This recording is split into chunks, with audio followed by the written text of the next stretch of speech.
Assalamualaikum warahmatullahi wabarakatuh.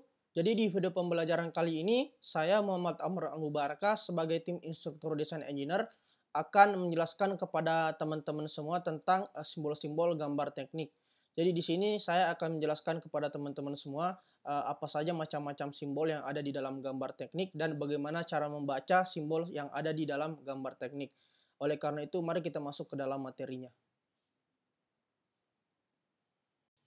Baik teman-teman, jadi di sini kita akan masuk kepada materi simbol-simbol gambar teknik. Jadi di sini saya akan menjelaskan kepada kalian tentang simbol-simbol gambar teknik untuk pemula. Jadi mungkin bisa kalian pahami dengan baik dan belajar secara pelan-pelan. Jadi dalam pikiran kalian pasti akan muncul kenapa sih dibutuhkan simbol dalam gambar teknik. Nah, jadi kenapa? Karena gambar teknik ini sangat diperlukan untuk seorang engineer karena dari sebuah gambar itu saja seorang engineer itu bisa merancang sebuah benda yang akan dibuat, baik itu menganalisa, menghitung, dan membaca gambar teknik. Jadi simbol di sini itu sangat penting teman-teman karena simbol di sini yang menentukan bahwa gambar teknik ini mau dirancang seperti apa dan mau dibawa kemana seperti itu.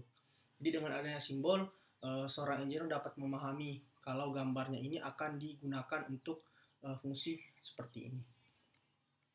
Jadi pertama kita masuk ke definisinya dulu teman-teman. Pertama di sini definisi dari simbol yaitu gambar, bentuk, atau benda yang mewakili suatu gagasan, benda, atau jumlah sesuatu.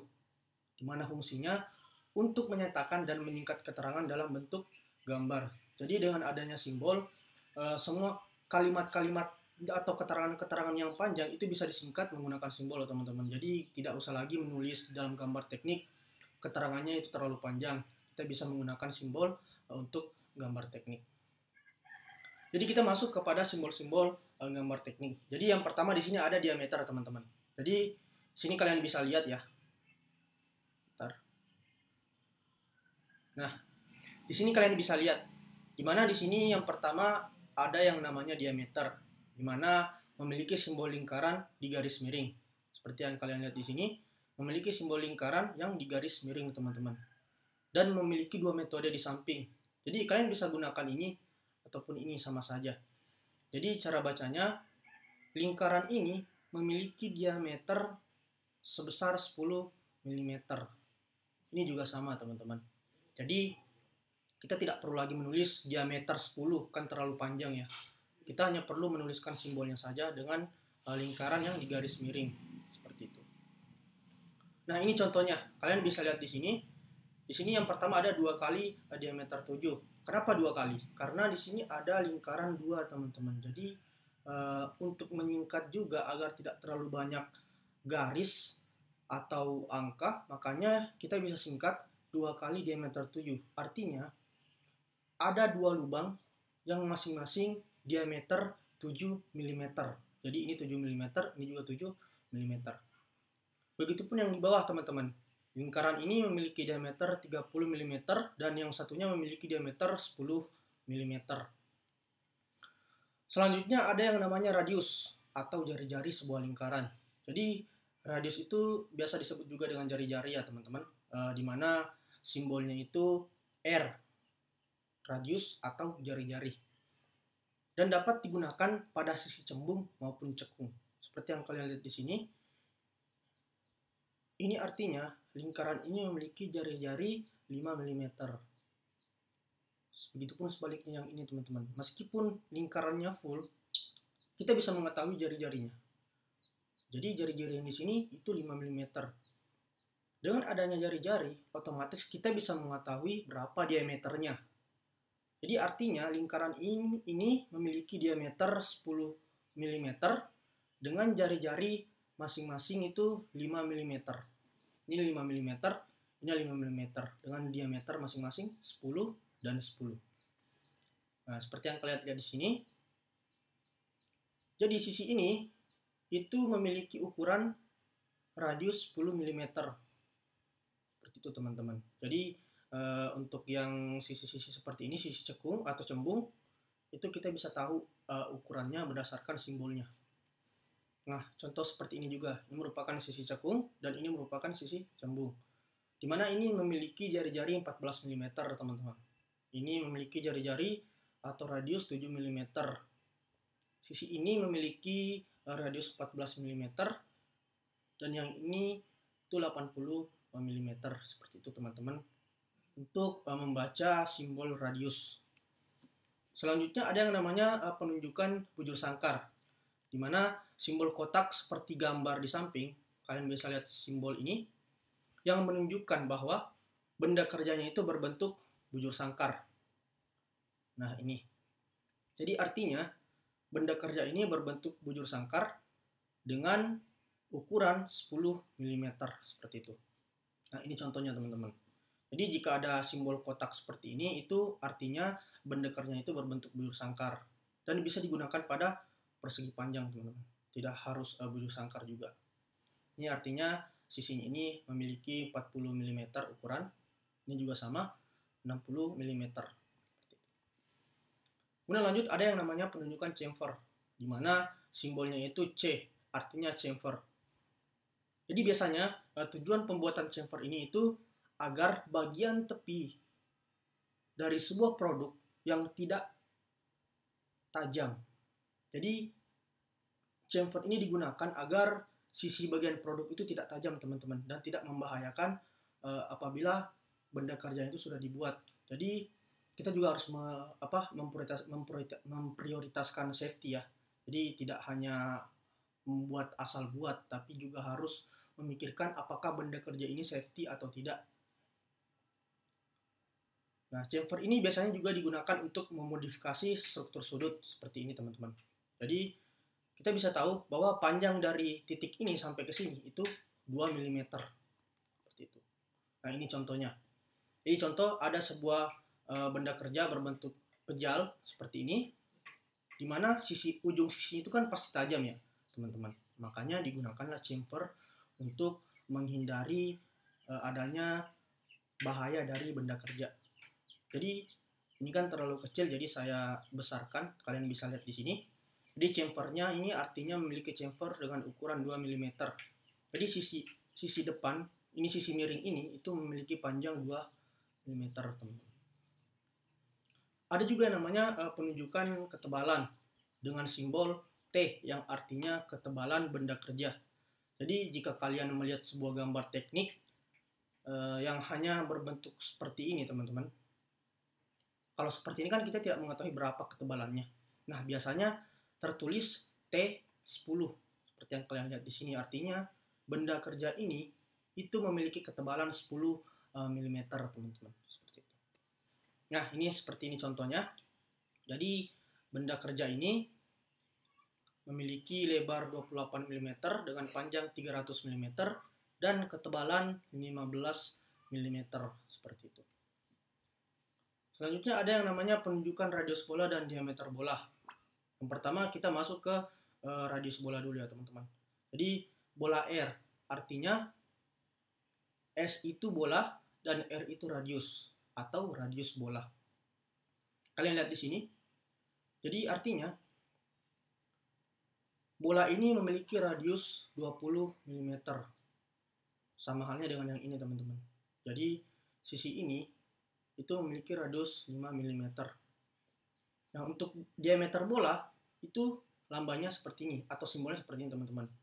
S kemudian lingkaran di garis miring, artinya diameter bola. Kalian bisa lihat di sini, S diameter 50 mm, artinya bola ini memiliki ukuran diameter 50 mm. Sama halnya dengan ini teman-teman. Jadi bola ini memiliki diameter 45 mm. Kemudian ada juga yang namanya true teman-teman, atau kedalaman. Di sini true dibagi dua. Yang pertama ada true dengan kedalamannya all, artinya kedalamannya tembus sampai ke ujung.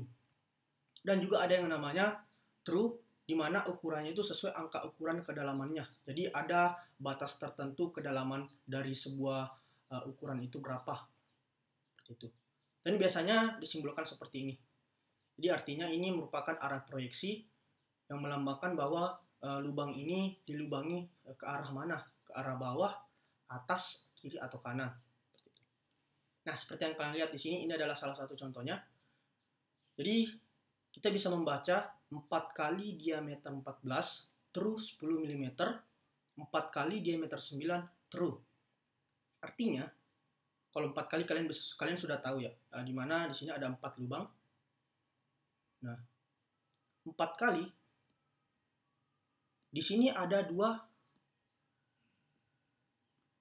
lubang, teman-teman. Ada 2 diameter ukuran, ada diameter luar dan ada diameter dalam. Jadi dengan seperti ini kita bisa tahu bahwa diameter luar itu memiliki ukuran 14 mm dengan kedalaman 10 mm. Artinya diameter luar ini itu hanya memiliki kedalaman sebesar 10 mm, tidak tembus sampai ke ujung. Jadi di sini. Jadi pertama benda kerja ini dilubangi dengan mata drill sebesar 14 diameter dengan kedalaman 10 mm. Setelah itu diganti dengan ukuran 9 diameter, teman-teman. Jadi diameter luarnya dulu yang dikerjakan, yang diproses dengan kedalaman 10 mm dengan diameter 14 mm, kemudian diameter dalam yang diproses selanjutnya dengan ukuran 9 mm true. Artinya 9 diameter ini itu tembus sampai ke ujung, teman-teman, sampai ke bawah sini. Seperti itu bacanya. Jadi 4 kali diameter 14, diameter luar memiliki ukuran 14 mm dengan kedalaman 10 mm, kemudian diameter dalam dengan ukuran 9 mm true, artinya tembus sampai ke bawah, seperti itu. Nah, kemudian ada yang namanya simbol kekasaran, teman-teman. Jadi kita bisa mengetahui kekasaran sebuah permukaan benda kerja itu ukurannya berapa. Karena tidak memungkinkan bahwa kita hanya membuat benda kerja asal-asalan, teman-teman. Pasti permukaan juga harus diperhatikan. Dengan contohnya misalnya benda ini itu akan dibuat atau diassembly kepada benda kerja yang lain yang presisi. Nah, itu dibutuhkan permukaan yang benar-benar sesuai dengan standarisasinya. Jadi pengertiannya, kekasaran permukaan adalah penyimpangan rata-rata aritmetik dari garis rata-rata profil, yang selanjutnya disebut nilai kekasaran atau RA. Tingkatan atau nilai harga kekasaran itu berdasarkan standar ISO terbaru, teman-teman, yang dituliskan dengan huruf N. Nah, kalian bisa lihat di sini, dituliskan dengan huruf N. Yang diikuti oleh angka kualitas yang menunjukkan tingkat kekasarannya. Mulai dari yang terhalus, N1, hingga yang terkasar, N12. Jadi yang N1 ini yang paling halus, N12 adalah yang paling kasar, teman-teman. Jadi seperti itu. Nah, ini harga kekasaran, RA, atau ukurannya. Jadi contohnya N12 itu memiliki ukuran 50 mikrometer atau 2000 mikroinch, seperti itu, sampai ke N1. Nah, simbol kekasaran itu memiliki simbol dasar, di mana dibagi atas 3. Yang pertama, simbol dasar seperti ini, itu berupa 2 garis membentuk sudut 60 derajat, dan garis sebelah kanan lebih panjang, di mana nilai kekasaran yang harus dicapai dengan proses apa saja. Nah, ini artinya nilai kekasaran ini bisa dicapai dengan proses apa saja, teman-teman, baik itu menggunakan gerinda, mesin, dan lain sebagainya. Kemudian yang B, simbol dasar dengan garis penutup, di mana nilai kekasaran yang harus dicapai dengan proses mesin atau pembuangan material atau menghasilkan drum. Artinya, simbol ini itu digunakan untuk menghilangkan nilai kekasaran permukaannya itu harus menggunakan mesin, teman-teman. Nggak boleh menggunakan gerinda, nggak boleh. Harus menggunakan mesin yang sudah ditentukan. Seperti itu. Dan terakhir ada simbol dasar dengan lingkaran tengah. Simbol dasar dengan lingkaran tengah, di mana nilai kekasaran yang harus dicapai itu tanpa membuang bahan atau pengerjaan lanjutan. Artinya, jika simbolnya seperti ini dengan ada lingkaran di tengah, artinya itu permukaannya itu sudah tidak boleh diproses lagi, teman-teman. Artinya permukaannya itu sudah benar seperti yang telah proses seperti itu. Gak boleh ada lagi tambah-tambahan, baik itu mau menggunakan gerinda atau menggunakan mesin dan lain sebagainya, itu tidak boleh lagi teman-teman. Itu sudah pas, dimana tidak ada lagi pengerjaan lanjutan setelah itu. Nah, simbol dengan tambahan nilai kekasaran dan perintah pengerjaan. Kalian bisa lihat di sini, ini adalah letak-letak simbolnya, dimana yang pertama, jika ada simbol seperti ini, itu juga bisa kita baca sesuai dengan letak-letak simbolnya seperti ini, teman-teman. Contoh yang A. Jadi jika ada simbol kekasaran seperti ini, kemudian ada angka ukuran atau nilai atau huruf di sini dengan posisi persis sama dengan A, artinya nilai kekasaran RA dalam mikrometer. Artinya permukaan ini itu harus dihilangkan nilai kekasarannya sesuai dengan ukuran yang ada di sini. Kemudian yang B, itu cara produksi, pengerjaan, atau pelapisan. Artinya permukaan ini harus diproses menggunakan mesin atau benda kerja yang lain sesuai dengan apa yang dituliskan di sini, teman-teman. Kemudian yang C, penunjuk panjang dalam milimeter. Nah, artinya permukaan ini itu harus dihilangkan kekasarannya sepanjang berapa milimeter. D, arah pengerjaan permukaan. Nah, ini arah pengerjaannya artinya permukaan ini itu akan dihilangkan kekasarannya, itu arahnya mau bagaimana, vertikal, X, tegak lurus, atau bagaimana, teman-teman. Dan terakhir ada kelonggaran untuk pengerjaan mesin, E. Simbolnya di sini ya. Nah, di sini artinya permukaan ini itu nilai kekasaran yang harus dicapai itu ada minimal yang tidak boleh dipenuhi, teman-teman. Artinya contoh di sini ada 3 mm. Nah, jadi artinya kekasaran di sini itu harus disisakan dengan ukuran 3 mm karena akan ada proses selanjutnya lagi yang akan dilakukan di permukaan benda kerja ini. Nah, kita masuk kepada simbol dengan tambahan kekasaran. Simbol yang pertama, kalian bisa lihat di sini, simbol dasar dengan ada huruf A di sini, artinya nilai kekasaran A yang harus dicapai dengan proses apa saja. Jadi, nilai kekasaran ini itu bisa dicapai dengan proses apa saja, mau pakai gerinda, mesin, dan lain sebagainya. Kemudian yang selanjutnya, simbolnya seperti ini. Artinya nilai kekasaran A yang harus dicapai dengan proses mesin. Jadi harus dicapai dengan proses mesin, teman-teman. Tidak boleh menggunakan gerinda atau menggunakan tangan dan lain sebagainya, tidak boleh. Kemudian selanjutnya, simbolnya seperti ini. Artinya nilai kekasaran A yang harus sudah tercapai tanpa membuang bahan atau pengerjaan lanjutan. Dan terakhir, nilai kekasaran yang harus dicapai dengan batasan tertentu. Nah, di sini ada A1 dan A2. Artinya permukaan tidak boleh lebih kasar dari A1 dan tidak boleh lebih halus dari A2. Contoh, di sini kita anggap N11 dan ini adalah N10. Nah, kalian bisa lihat di sini. N11 itu 25 mikrometer dan S10 12,5 mikrometer. Artinya permukaan suatu benda kerja itu harus di antara 25 hingga 12,5. Contohnya permukaannya itu harus dihilangkan kekasarannya itu sebesar 20 mikrometer. Nah, seperti itu. Itu antara 25 sampai 12,5, teman-teman. Jadi antara itu kita bisa menghilangkan kekasarannya sesuai dengan berapa angka yang ada di sini.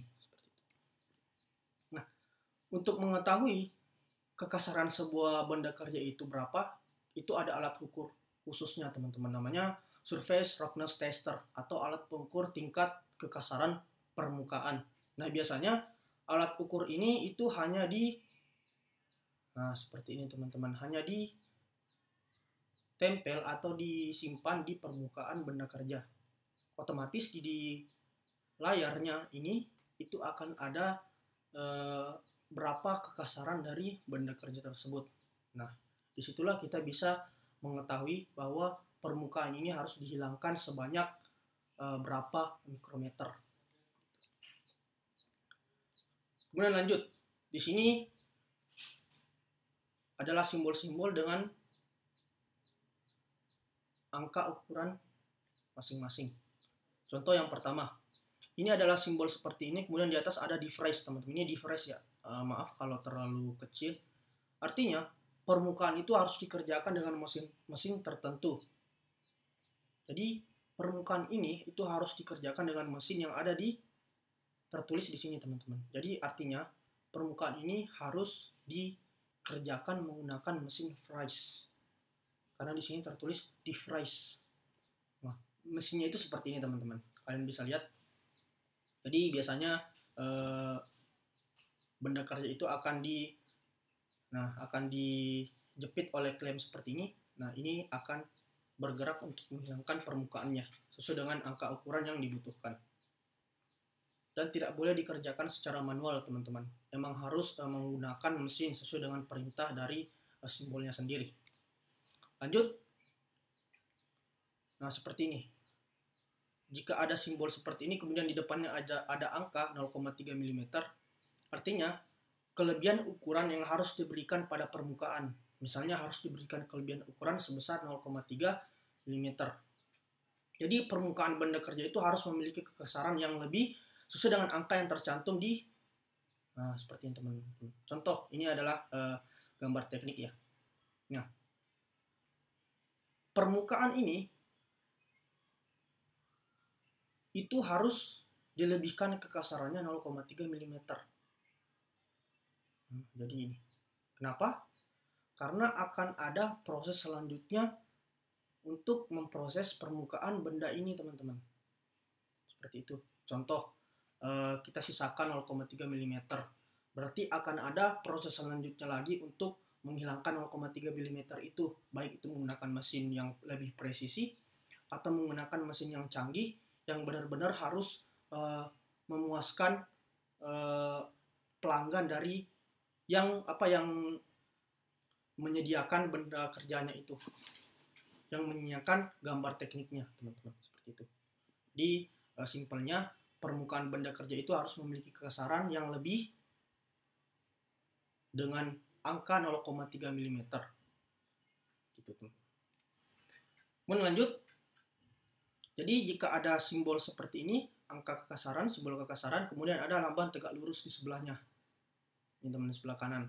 Jadi artinya arah bekas pengerjaan yang diinginkan. Contoh, ini tegak lurus. Jadi artinya permukaan itu harus tegak lurus terhadap bidang proyeksi. Arah menghilangkan harga kekasarannya harus tegak lurus, teman-teman. Di sebelah sini sudah ada simbol-simbol tentang arah bekas pengerjaannya. Yang pertama di sini ada sejajar terhadap bidang proyeksi. Nah, artinya itu simbolnya seperti ini ya, teman-teman. Jadi simbolnya benda harga kekasaran, kemudian ada simbol sejajar di sini, bukan tegak lurus ya, ini kan tegak lurus. Jadi simbolnya sejajar. Nah, artinya, nah di sini kalian bisa lihat permukaan benda kerja ini harus tegak lurus. Nah, jadi benda kerja ini hanya bisa dihilangkan harga kekasarannya hanya dua arah saja, teman-teman. Tegak lurus. Artinya atau sejajar. Maksud saya sejajar kiri dan kanan. Tidak boleh lebih dari arah lain. Harus memang benar-benar sejajar terhadap bidang proyeksi. Kemudian yang kedua ada tegak lurus, teman-teman. Jadi arahnya seperti ini, atas bawah. Kemudian ada yang diagonal atau menyilang. Jadi arahnya itu menyilang berbentuk X. Tidak boleh tegak lurus atau sejajar, tidak boleh. Kemudian ada yang M atau saling membelit dari segala arah.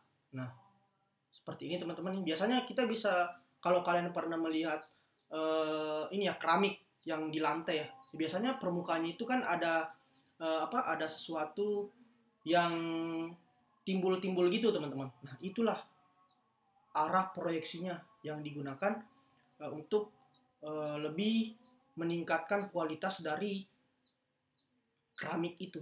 Makanya digunakan simbol kekasaran. Gitu. Kemudian ada yang C melingkar terhadap titik pusat, dan terakhir ada radial terhadap titik pusat permukaan. Kemudian pasti di sini saya menjelaskan sedikit tentang proyeksi itu apa. Jadi proyeksi itu adalah ilmu yang mempelajari tentang cara menggambarkan penglihatan mata kita dari suatu benda 3 dimensi ke dalam kertas gambar secara 2 dimensi. Sehingga apa yang dilihat atau dipandang dalam kertas gambar itu sesuai dengan penglihatan mata kita, teman-teman. Jadi misalnya di sini ada benda. Jadi penglihatan kita dari sini. Nah, proyeksinya itu yang kita lihat hanya sisi yang terlihat, teman-teman. Itu proyeksi. Nah, bidang proyeksi yang ini dan bendanya yang ini, teman-teman. Jadi itu artinya proyeksi ya. Mana cara menggambarkan penglihatan mata kita dari suatu benda 3 dimensi. Kemudian terakhir di sini ada dua. Jika ada simbol kekasaran seperti ini, kemudian ada ukuran 2,5 mm, artinya panjang sampel atau contoh yang dianjurkan.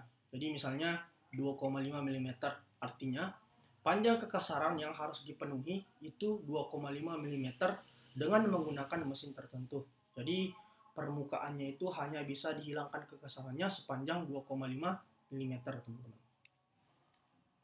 Nah, di sini ada tabel kekasaran, teman-teman. Nah, jadi tabel kekasaran ini dibagi beberapa roughness grade simbol. Jadi yang pertama ini artinya kekasaran permukaannya itu tinggi dan bisa menggunakan proses apa saja. Menggunakan gerinda, menggunakan mesin, dan lain sebagainya. Itu N12 sampai N10. Kemudian di sini ada N9 sampai N7. Itu kekasaran permukaan itu masih sedikit tinggi, tetapi sudah bisa menggunakan mesin tertentu dan tetap masih bisa menggunakan proses apa saja, teman-teman. Artinya N9 sampai N7 itu kita masih bisa menggunakan proses apa saja, tapi dianjurkan menggunakan mesin agar lebih presisi. Dan N6 sampai N4 ini itu kekasarannya sudah masuk kategori halus, di mana harus menggunakan mesin yang presisi, teman-teman. Jadi tidak boleh menggunakan gerinda atau dan lain sebagainya, memang harus benar-benar menggunakan mesin yang dibutuhkan. Dan terakhir N3 sampai N1, di mana kekasarannya itu masuk kategori sangat halus dan harus menggunakan mesin yang canggih dalam pengerjaannya seperti mesin CNC. Jadi N3 sampai N1 ini itu harus benar-benar menggunakan mesin yang presisi, teman-teman. Seperti mesin CNC. Nah, mesin CNC itu kan sudah bisa diatur kekasarannya ini itu mau berapa, mau 0,05 mikrometer atau 0,025 mikrometer sesuai dengan angka yang dibutuhkan. Jadi semakin halus suatu permukaan itu yang diinginkan, maka semakin mahal biayanya, teman-teman. Jadi khusus kalian desainer itu harus memperhitungkan antara budgeting dan proses pengerjaannya. Jangan sampai contoh kalian menemukan gambar teknik di mana harga kekasaran permukaan itu hanya N10 dan kalian menggunakan mesin CNC. Itu sangat rugi, teman-teman, di mana mesin CNC kan itu mahal ya. Dan hanya membutuhkan 12,5 mikrometer.